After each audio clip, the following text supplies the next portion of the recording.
sa Bimali, magpupunta pa rin sa dagat para mangisda? Hindi.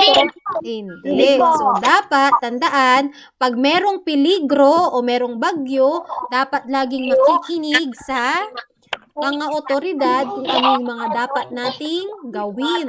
Hindi yung bumabagyo na tapos lalabas ka pa, magpipicture-picture ka pa sa labas. Tama ba yun? Hindi. Okay.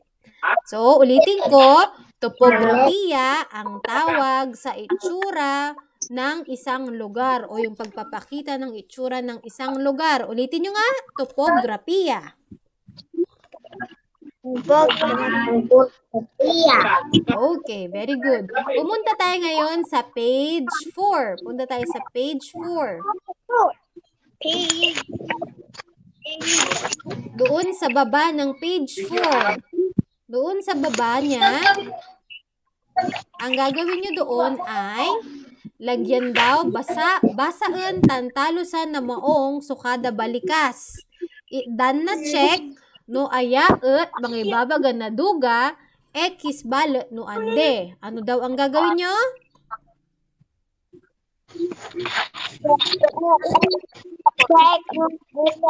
Very good, princess. Ang gagawin daw ay check at X. Babasahin natin. Babasahin ko yung number 1, ha? Sabihin nyo kung check o X. Ano?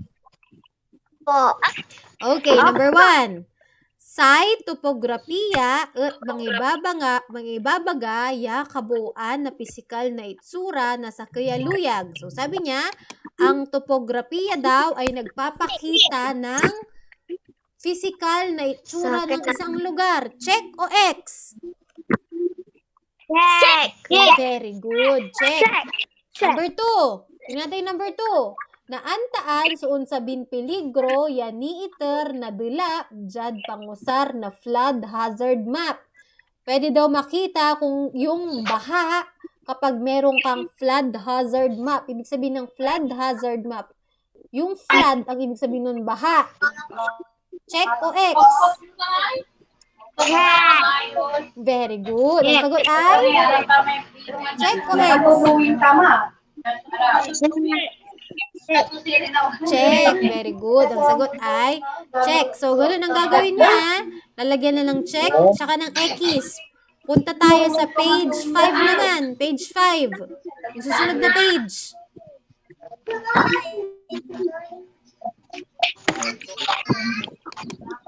Doon naman sa susunod na page, aralin sumapa na nanduruman luyag na Region 1. Ya apektado'y dilap. Ubatan iray manutumbok katepet. Isulat sa letra. Ang gagawin nyo daw, tignan nyo daw yung map.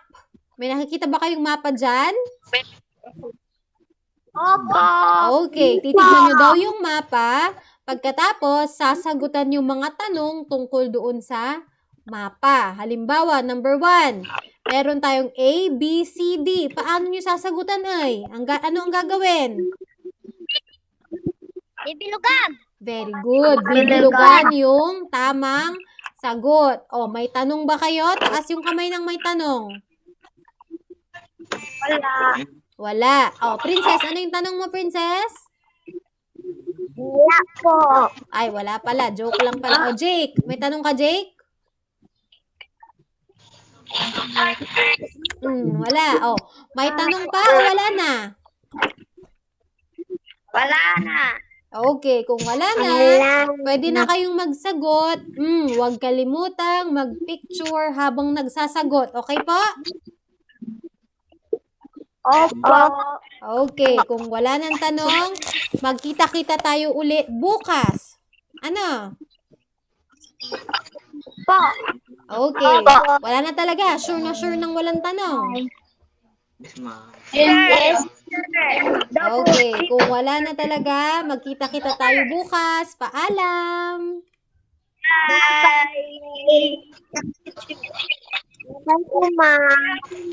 Bye. Mag-picture habang nagsasagot tapos isend sa group chat. Opo.